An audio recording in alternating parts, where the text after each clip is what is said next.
हम्म। फिर मैंने कॉज के बारे में बात कर रहा था। मैंने बोला था कि जो कॉज होता है वो बेसिकली किसी सरफेस के बीच जो होता है वो रफ सरफेस होता है, और अगर कोई दूसरी सरफेस है तो वो आपस में क्या हो जाते हैं, इंटरलॉक हो जाते हैं। तो इंटरलॉक होने से क्या होता है कि जब ये इसमें लॉक हो जाएगा तो उसको एक्स्ट्रा अमाउंट ऑफ फोर्स लगेगी उस लॉकिंग को अनलॉक करने के लिए। तो एक्स्ट्रा अमाउंट ऑफ फोर्स लगेगी तो क्या करना पड़ेगा, एक्स्ट्रा अमाउंट ऑफ फोर्स लग रहा है यानी कि जितना वो फोर्स लगा रहा है उससे एक्स्ट्रा अमाउंट चाहिए। यानी कि अगर वो इंटरलॉकिंग नहीं होती तो उतने ही अमाउंट में वो बॉडी मूव कर जाती, but due to interlocking extra amount of force apply करना पड़ रहा है, और वही एक्स्ट्रा अमाउंट ऑफ फोर्स क्या होता है, फ्रिक्शन फोर्स, जो कि अपोजिट डायरेक्शन में एक्ट करता है। ठीक है। फिर मैं बता रहा फिर मैं बोल रहा था कि there are three types of friction force, that is static, limiting and kinetic. तो ये चीज आप लिख लेंगे या देख लेंगे।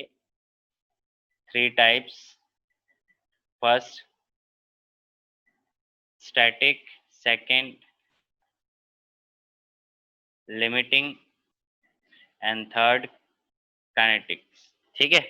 तो काइनेटिक फ्रिक्शन फोर्स अगर आप देखेंगे तो दोनों में मतलब तीनों में बस माइनर माइनर सा डिफरेंस है।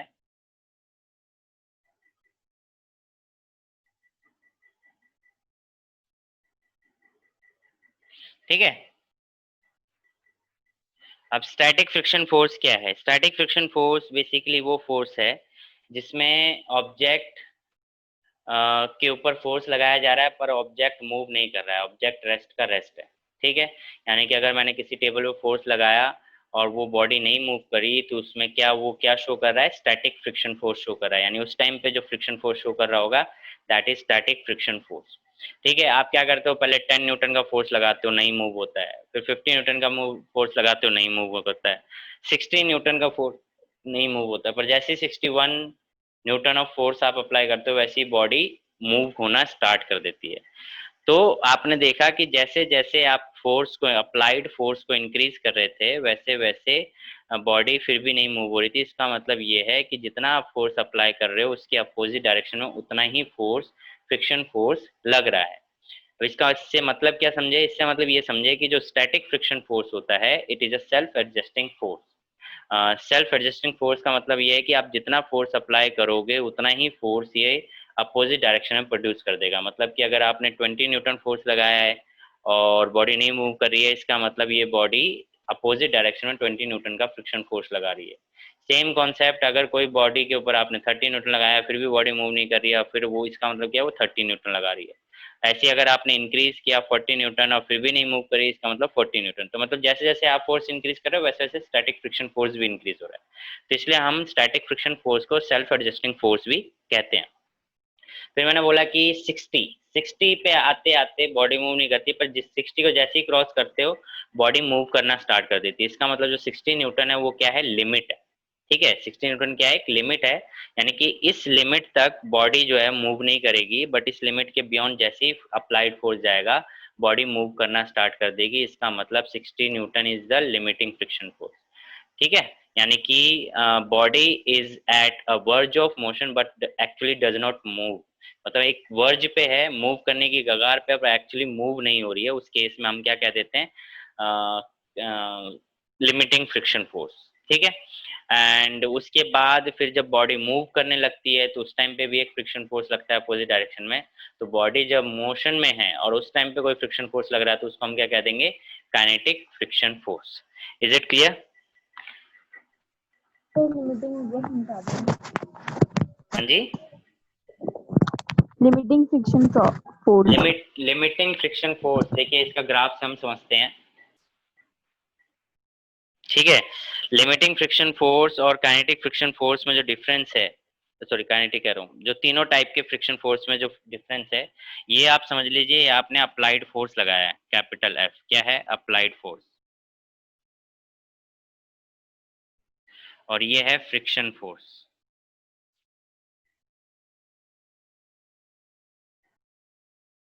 ठीक है। तो आप जैसे जैसे किसी बॉडी के ऊपर अभी कोई भी फोर्स नहीं लग रहा है तो उसके ऊपर फ्रिक्शन फोर्स भी क्या है, जीरो है। आप जैसे जैसे अप्लाइड फोर्स को बढ़ाते हो वैसे वैसे फ्रिक्शन फोर्स भी बढ़ता है। ठीक है। अब यहाँ तक आपने जैसे जैसे फोर्स बढ़ाया वैसे वैसे फ्रिक्शन फोर्स भी बढ़ा सेम अमाउंट में। ये जो हो गया ये क्या हो गया, फ्रिक्शन, स्टैटिक फ्रिक्शन फोर्स हो गया। उसके बाद आप देखो जैसे ही ये जो पॉइंट है, इस पॉइंट पे क्या होगा कि body at the verge of move होगी। जैसे आप फोर्स लगा रहे हो और फोर्स लगा रहे हो तो आप देखते हो कि कोई भी टेबल जस्ट मूव करती है, जस्ट खिसकती है, तो वो जो जस्ट खिसकने वाला पार्ट होता है ना, उसमें क्या होता है कि actually at the verge of motion, मतलब मूव करने की कगार पे, पर एक्चुअली अभी पूरी तरह मूव तो नहीं होती है, जस्ट वो हल्का सा एक मोशन शो करती है, पर अभी तरह पूरी तरीके से वो मोशन में नहीं आई है। तो उस पॉइंट पे क्या है, वो जो मोशन है इसका मतलब वो उसकी लिमिट है, मतलब कि अगर हम यहाँ तक फोर्स लगाएंगे तो बॉडी नहीं मूव करेगी, बट इससे ज्यादा जैसे लगाएंगे तो बॉडी मूव करना स्टार्ट करेगी। ठीक है, तो वो जो पॉइंट है, जिस पॉइंट पे बॉडी मूव करना स्टार्ट करती है, उस पॉइंट पे जो फ्रिक्शन फोर्स लग रहा है उसको हम लिमिटिंग फ्रिक्शन फोर्स कह रहे हैं। ठीक है, यानी कि समझ लीजिए स्टैटिक फ्रिक्शन फोर्स की एक लिमिट है कि स्टैटिक फ्रिक्शन फोर्स अपने आप को सेल्फ एडजस्ट एक लिमिट तक कर सकता है, यानी कि उस लिमिट तक अगर करेगा तो उस लिमिट को हम लिमिटिंग फ्रिक्शन फोर्स कह रहे हैं, और उसके बाद जो भी फ्रिक्शन फोर्स लगेगा वो क्या होगा, काइनेटिक फ्रिक्शन फोर्स होगा। ठीक है, ओके सर। हाँ, तो ये इस तरीके से आपका इंक्रीज हुआ, ये हो गया आपका लिमिटिंग फ्रिक्शन फोर्स। अब इसके बाद आता है ये, और ये आता है kinetic friction force. Kinetic friction force जो होता है वो लिमिटिंग फ्रिक्शन फोर्स से कम होता है। ठीक है, काइनेटिक फ्रिक्शन फोर्स जो होता है वो लिमिटिंग फ्रिक्शन फोर्स से क्या होता है, कम होता है। तो ये चीज आप लोगों को समझ में आ जानी चाहिए कि तीन टाइप के फ्रिक्शन फोर्स हो गए, static friction force, limiting friction force and kinetic friction force. ठीक है, static friction force is also known as self-adjusting friction force. Limiting friction force is basically the maximum limit of static friction force, and kinetic friction force when body is in motion, and at that time the friction force comes into place known as kinetic friction force.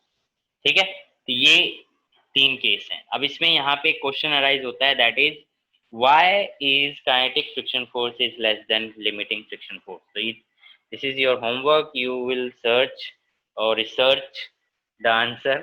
ठीक है, तो आप लोगों के answer ढूंढ के लाने हैं, मैं देखूं कि आपके आंसर क्या आते हैं। ठीक है, सो सर होमवर्क, क्वेश्चन बता देगा।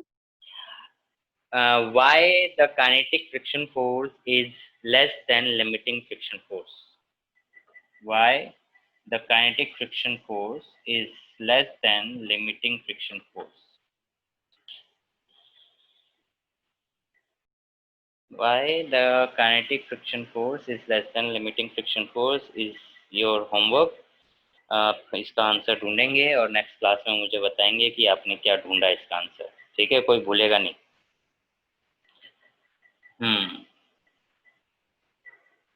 ठीक है, डेफिनेशंस नोट्स में हैं या फिर मैं लिखवा दूं, चलो लिख ही लो, साथ ही साथ लिखते रहो।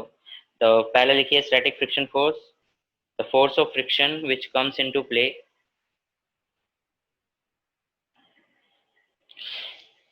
static friction force, the force of friction which comes into play between two bodies, before one body, before one body, before one body actually starts moving, before one body actually starts moving over the other, over the other is called static friction. Over the other is called static friction.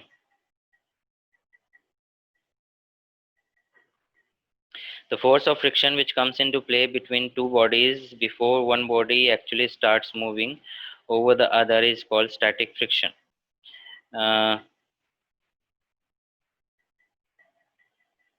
Next, limiting friction force.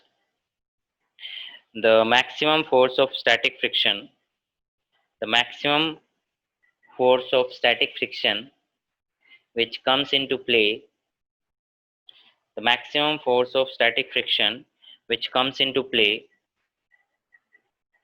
when a body just starts moving, when a body just starts moving over the surface of another body, over the surface of another body is called limiting friction force.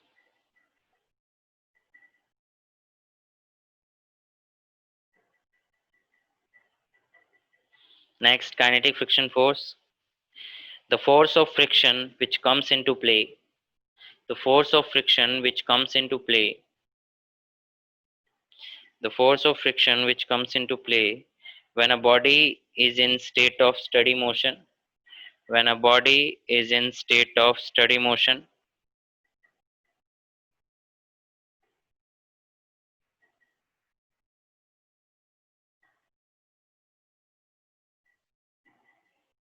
Body is in state of steady motion over the surface of another body.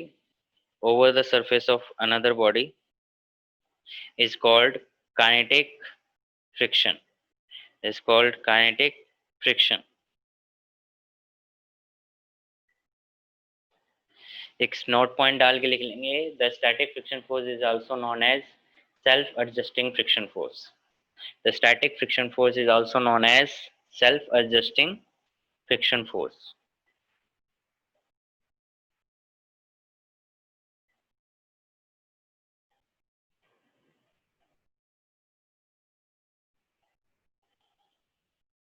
और ये graph बना लेंगे.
Done.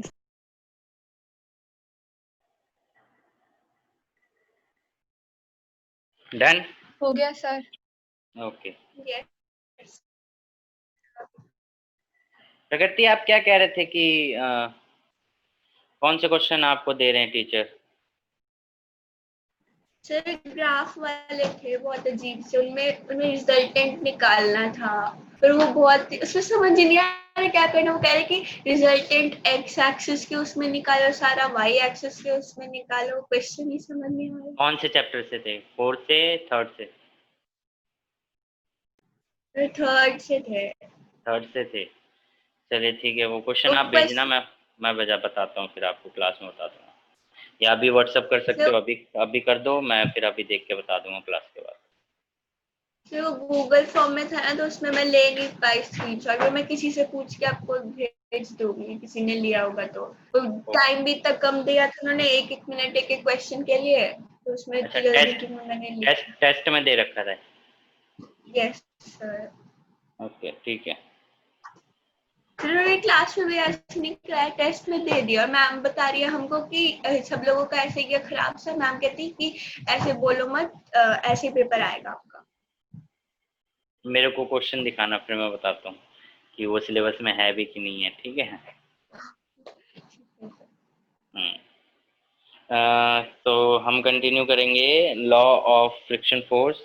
So basically क्या है कि जो law of friction force है, इसको अलग अलग मतलब स्टैटिक, लिमिटिंग और काइनेटिक के अलग अलग फोर्स के बेस पे डिफाइन कर दिया है. बट अगर सिंपल वे में देखें तो जो static friction force only depends on the nature of the surface. तो आप लिख लीजिए लॉज ऑफ फ्रिक्शन फोर्स. मैं कंबाइन करके लिखवाता हूँ. ठीक है, वो सभी के लिए सेम ही होगा, ज़्यादा कुछ फर्क नहीं. तो नोट्स में आप नोट्स में क्या होगा कि आपका अलग अलग हो सकता है. मैं कंबाइन करके लिखवा रहा हूँ. तो लिखिए laws of friction force.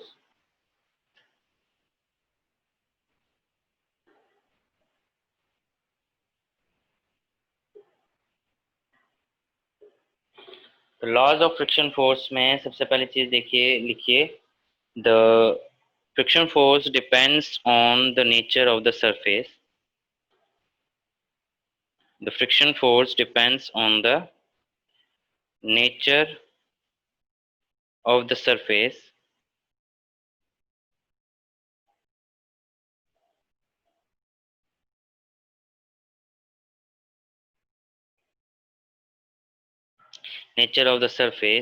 in contact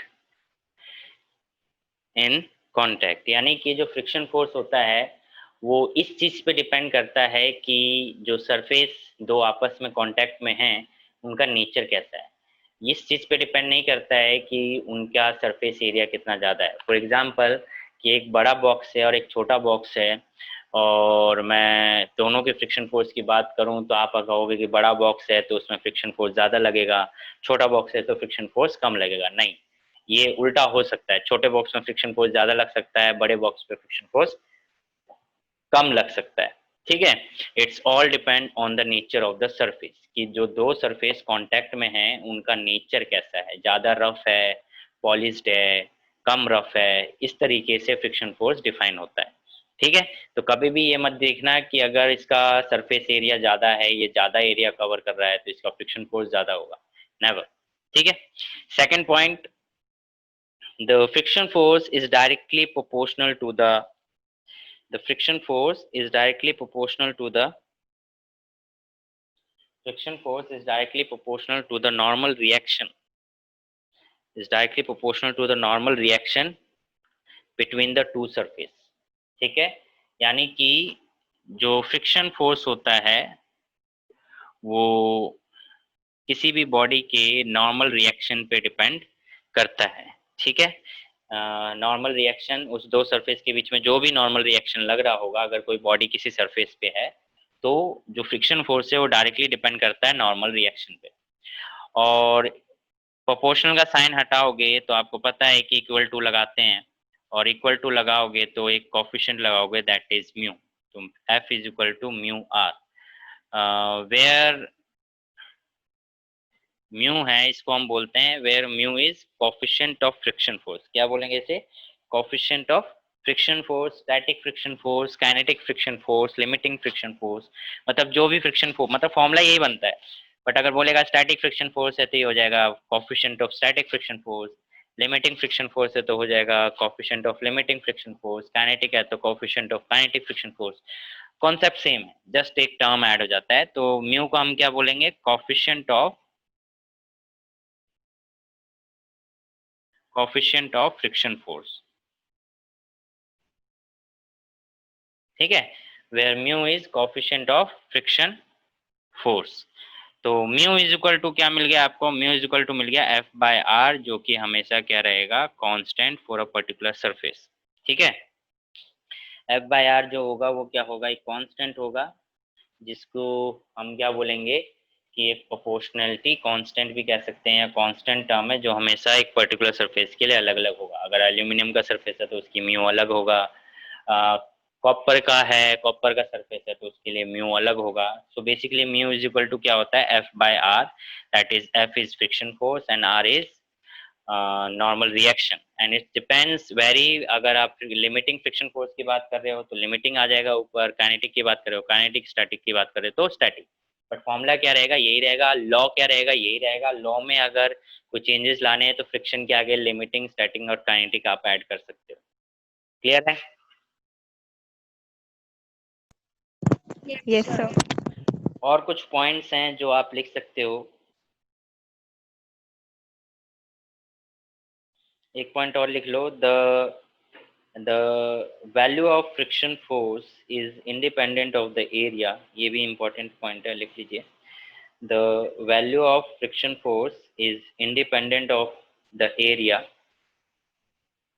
the value of friction force is independent of the area of the surface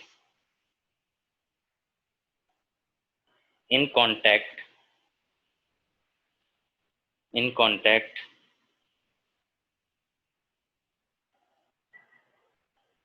so long as the normal reaction so long as the normal reaction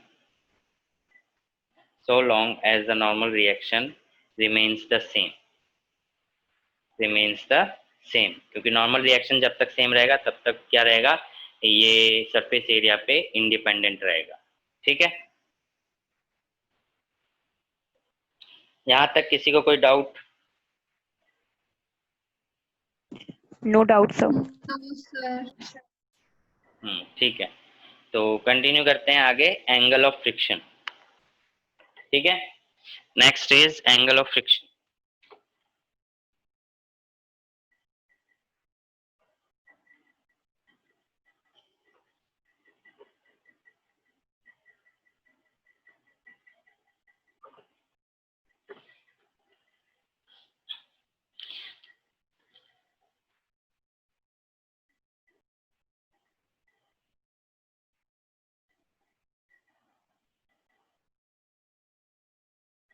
Angle of friction. The angle of friction may be defined as the angle. लिखिए, the angle of friction may be defined as the angle. The angle of friction may be defined as the angle which the resultant of the limiting friction force, which the resultant of, यूं लिख लीजिए, which the resultant of friction force, which the resultant of the friction force and the normal reaction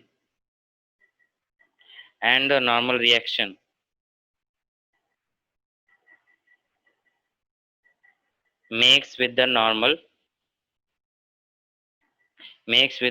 reaction.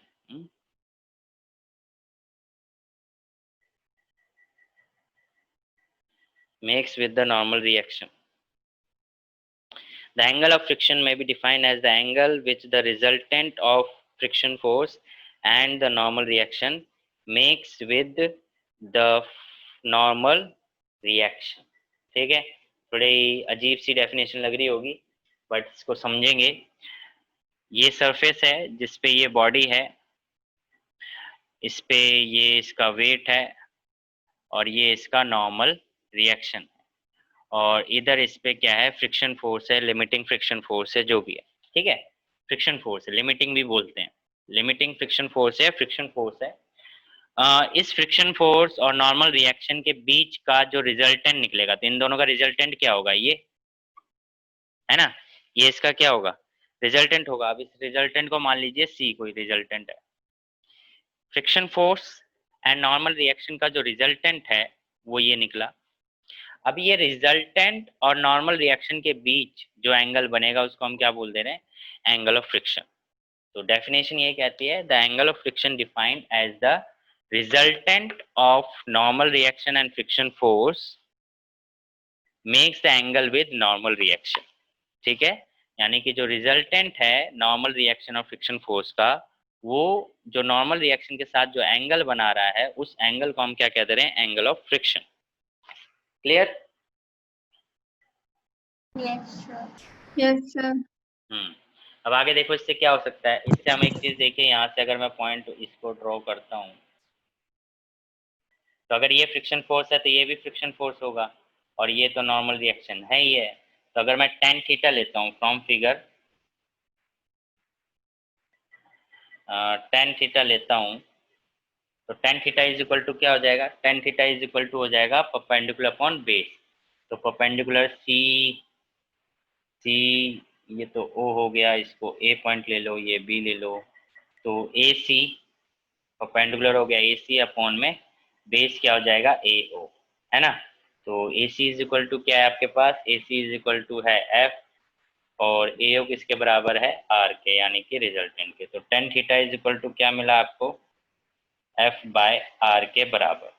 But F bye are किसके बराबर होता है, F bye are किसके बराबर होता है, म्यू के, यानी कोफिशिएंट ऑफ फ्रिक्शन फोर्स के। तो हम क्या कह सकते हैं, तो इसका मतलब क्या हुआ कि जो एंगल ऑफ फ्रिक्शन होता है वो कोफिशिएंट ऑफ फ्रिक्शन फोर्स के इक्वल होता है। ठीक है, कोफिशिएंट ऑफ फ्रिक्शन फोर्स के इक्वल होता है, कौन होता है, एंगल ऑफ फ्रिक्शन। इसको यूं भी बोल सकते हैं, tangent of the angle of friction, tangent of angle of the friction is equal to coefficient of friction. ये लाइन लास्ट में लिख सकते हैं, उसको नोट करिए जल्दी से और आगे की लाइन कंटिन्यू करेंगे।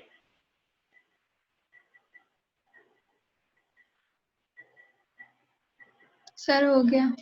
हो गया, यहाँ तक बात सभी को क्लियर है? यस। One second. एक सेकंड होल्ड करेंगे।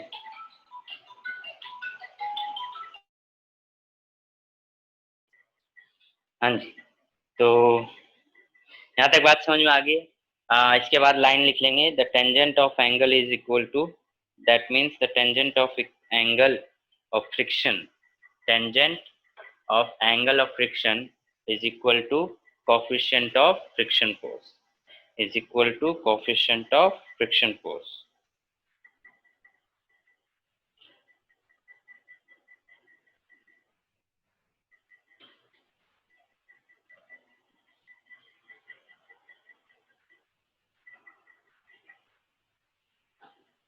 क्लियर? नेक्स्ट है एंगल ऑफ रिपोज।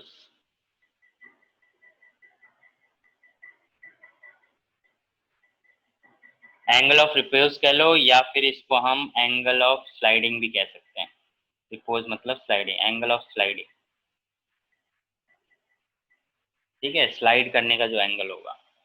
तो इसकी डेफिनेशन लिख लें एंगल ऑफ रिपोज की, it is the minimum angle that, it is the minimum angle that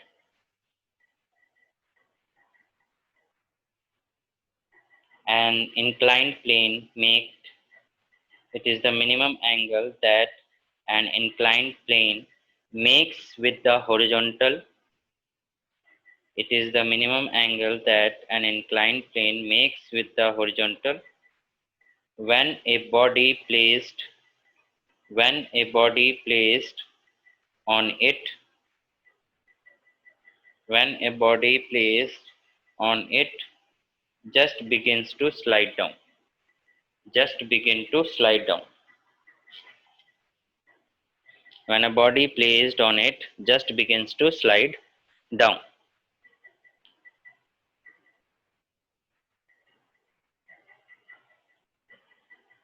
ठीक है, क्लियर है? तो देखिए इसको कैसे समझेंगे। क्या कह रहा है कि मिनिमम एंगल की जिस पे अगर कोई बॉडी किसी एंगल इंक्लाइन सरफेस पे रखा है तो वो इंक्लाइन सरफेस वो मिनिमम एंगल कितना बनाए, ये 5 एंगल है, वो एंगल कितना बनाए कि वो बॉडी स्लाइड करना स्टार्ट कर देती है। बॉडी एक इंक्लाइन सरफेस पे रखी है, इसका वेट हमेशा परपेंडिकुलरली डाउनवर्ड होगा, वेट तो है ना, वेट हमेशा परपेंडिकुलरली डाउनवर्ड होगा। नॉर्मल रिएक्शन जिस बॉडी, जो बॉडी जिस सरफेस पे रखी होती है वो नॉर्मल रिएक्शन लगाएगी, तो वो तो नॉर्मल रिएक्शन ऐसे लगेगा आर। अब जो mg है वो इस सरफेस के परपेंडिकुलर नहीं है, तो हमें इसका क्या करना पड़ेगा, रेक्टेंगुलर कंपोनेंट में ब्रेक करना पड़ेगा। तो रेक्टेंगुलर कंपोनेंट ब्रेक करोगे तो एक तो ये बनेगा और एक ये बनेगा, है ना, और अगर ये फाई है तो ये फाई एंगल बनेगा सेम, तो ये क्या हो जाएगा mg cos फाई, और ये क्या हो जाएगा mg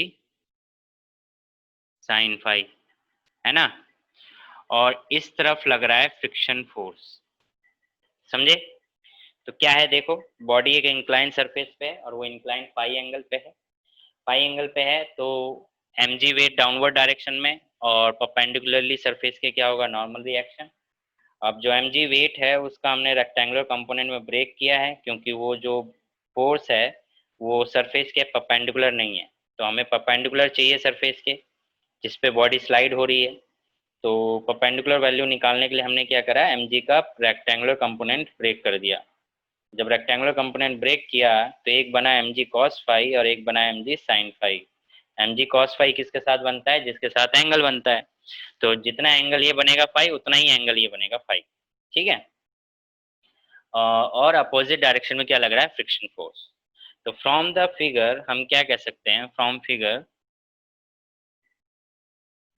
फिगर हम ये कह सकते हैं कि जो r है, जो r है, क्योंकि बॉडी मोशन में नहीं है, लिमिटिंग है, मतलब कि मूव नहीं कर रही है, जस्ट रखी हुई है, स्लाइड, जस्ट स्लाइड कर रही है, आप एक तरीके से यूं समझ लो, ठीक है। तो r इज इक्वल टू क्या हो गया, mg cos फाई, इक्वेशन 1। और अगर f को देखो तो वो किसके बराबर हो जाएगा, f इज इक्वल टू हो जाएगा mg साइन अल्फा। अब आप कहोगे सर वो हमने इक्वल टू में एम ए क्यों नहीं रखा? सिंपल सी बात है कि बॉडी मूव नहीं कर रही है, just at the verge of motion पे है, यानी कि बॉडी अभी मूव नहीं करेगी। ठीक है, तो ऐसे में ये दोनों फोर्स और ये दोनों फोर्स एक दूसरे को बैलेंस कर देंगे, और हम इस दोनों इक्वेशन को डिवाइड कर देंगे और हमें वैल्यू मिलेगी, जो कि मैं दोबारा रीहोस्ट करूंगा क्लास, तो आप रोज रीजॉइन करके देखेंगे। ठीक है, रीजॉइन करिए आप।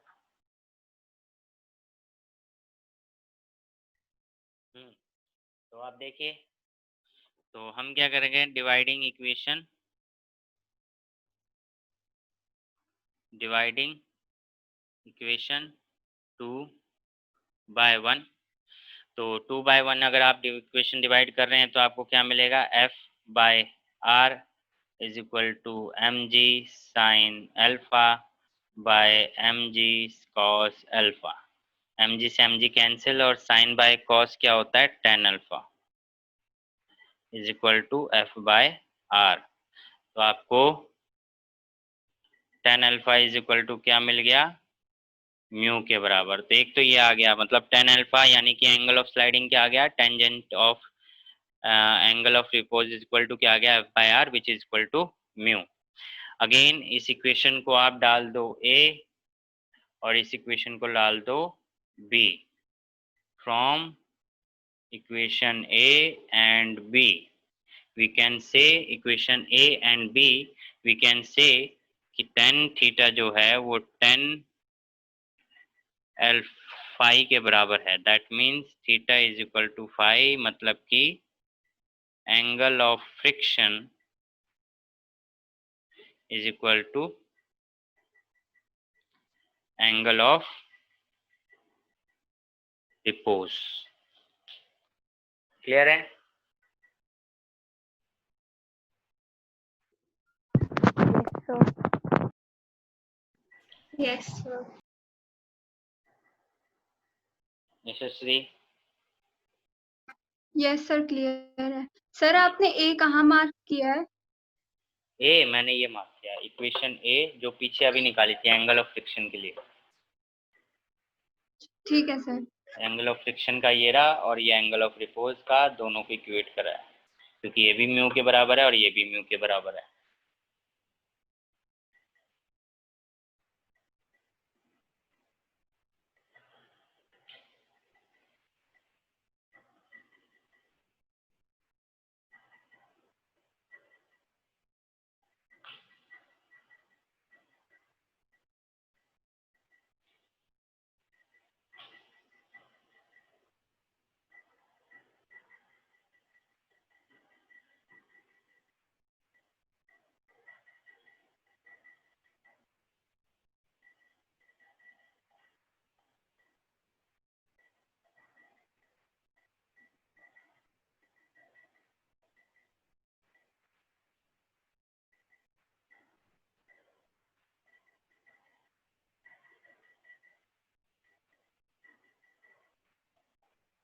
सर हो गया।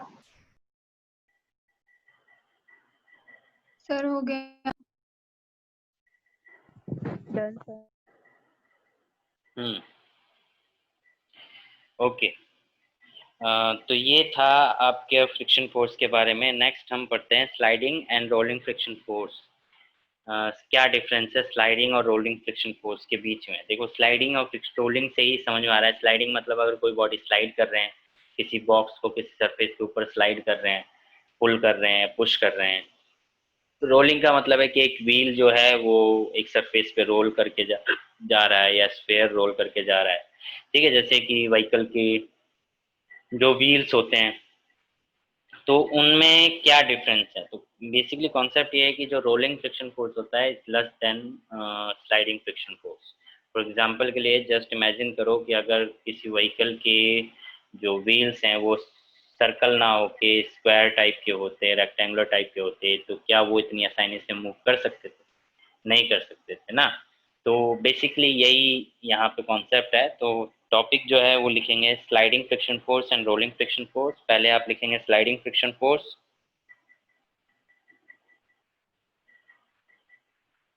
Sliding friction force, the force of friction that comes into play Sliding friction force, the force of friction that comes into play when a body slides over the surface, when a body slides over the surface of another body is called sliding friction.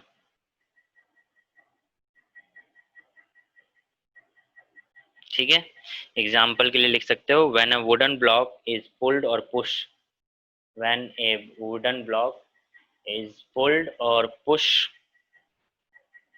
over a horizontal surface, over a horizontal surface. ठीक है, तो ये तो हो गया sliding friction force. Next है rolling friction force.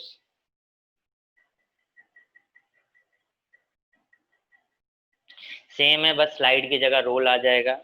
The force of friction that comes into play when a body rolls over the surface of another body is called rolling friction force.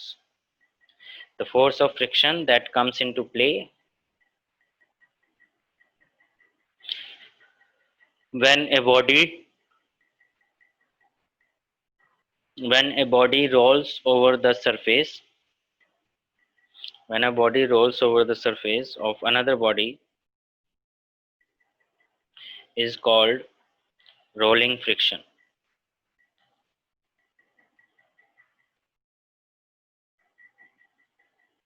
ठीक है, तो ये हो गया. नेक्स्ट लिखिए rolling friction is smaller than sliding friction force.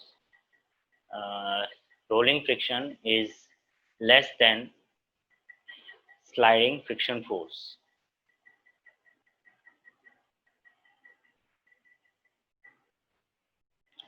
The reason is जब कोई body किसी सरफेस पे रोल करती है तो बहुत कम सरफेस कांटेक्ट में आते हैं. दूसरा, रोल करते समय देयर इज नो स्लाइडिंग और sliding, so basically there is no limiting or static friction force. So if a body rolls on a surface, then there is no need to overcome the static friction force or limiting friction force. Therefore there is less force is required to move the body. So that's why a body, or when it's rolling, the friction force applied less than a sliding friction force.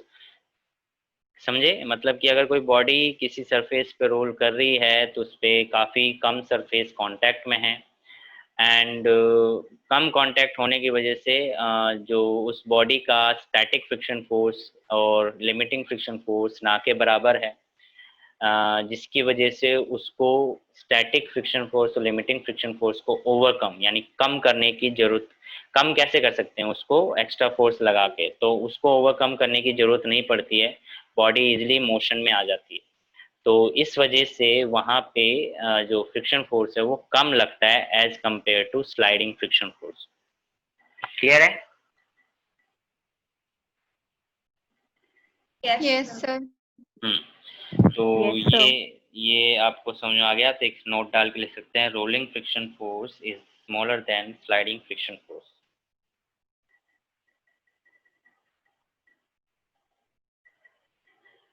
ठीक है, और इसमें एक चीज है that is law of rolling friction force. इस तरीके से आज वैसे पूछा तो नहीं जाता है, बट इस केस में एक फ्रिक्शन फोर्स का जो लॉ होता है वो लॉ आप अलग से पढ़ लें, क्योंकि ये बॉडी है जो किसी सरफेस पे रोल कर रही है, तो इस तरीके से जब वो रोल करती है तो एक डिप्रेशन आता है. यहाँ पे आपको बहुत ज़्यादा दिख रहा है क्योंकि मैं एक बहुत मैक्रो लेवल पे दिखा रहा हूँ, बट माइक्रो लेवल पे दिखा रहा हूँ. बट अगर आप देखोगे नेक्ड आई से तो नहीं पता चलेगा, तो वो सरफेस थोड़ा सा कंप्रेस होता है.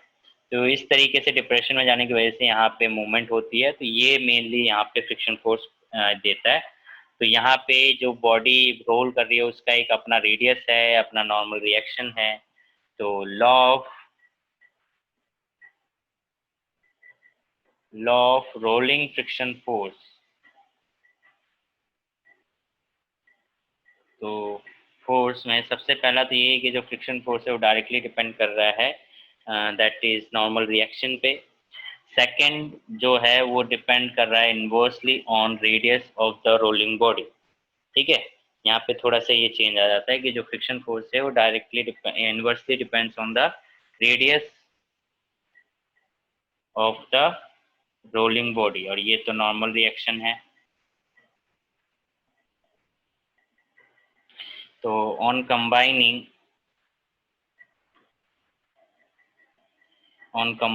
we get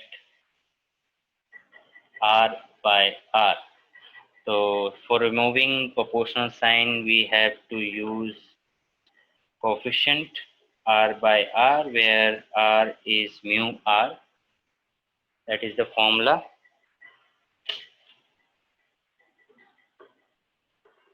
यानी कि जो F फ्रिक्शन फोर्स आया वो क्या आया, mu R capital R by R, where mu R is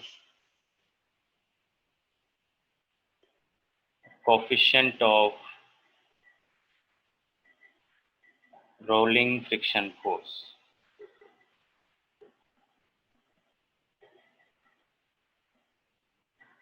ठीक है, क्लियर है? सर एफ हमने 1/r क्यों लिया है प्रोपोर्शनल?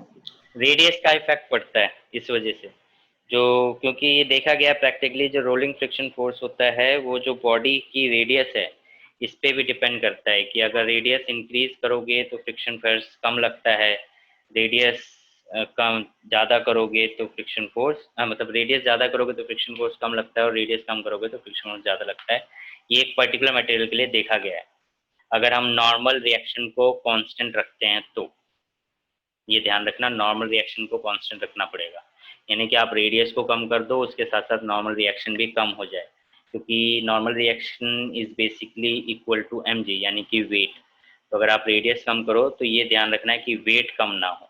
ठीक है, तो अगर वेट को ध्यान में रखते हुए अगर हम रेडियस को कम करते हैं तो ऐसे में जो फ्रिक्शन फोर्स है वो इंक्रीज होता है। इसका रीज़न ये है कि अगर आप इसका पूरे का जो मास है उसको अगर आप सेम रखते हो और रेडियस को कम कर देते हो तो वो ज़्यादा डिप्रेशन प्रोड्यूस करेगा on the surface as compare to bigger radius. ठीक है, यस सर। हाँ, ये डिप्रेशन ज़्यादा प्रोड्यूस करता है अगर हम मास को सेम रखते हैं तो रेडियस कम करने पे डिप्रेशन ज़्यादा प्रोड्यूस होता है which opposes the relative motion. Clear है सभी को? Yes sir. Yes sir. तो आज के लिए इतना ही काफ़ी करते हैं। नेक्स्ट क्लास में इसके ऊपर हम न्यूमेरिकल करेंगे और अब इसमें 5 मार्क्स के क्वेश्चन वाले रह गए हैं ज़्यादातर क्वेश्चन जो टॉपिक। हाँ, 1-2 क्लास में हो जाएगा खत्म। ओके, सो आई गेस कोई डाउट किसी को? No sir. No sir. ठीक है, तो फिर मिलते हैं नेक्स्ट क्लास में। Till then bye bye. Thank you sir. Bye sir. Bye.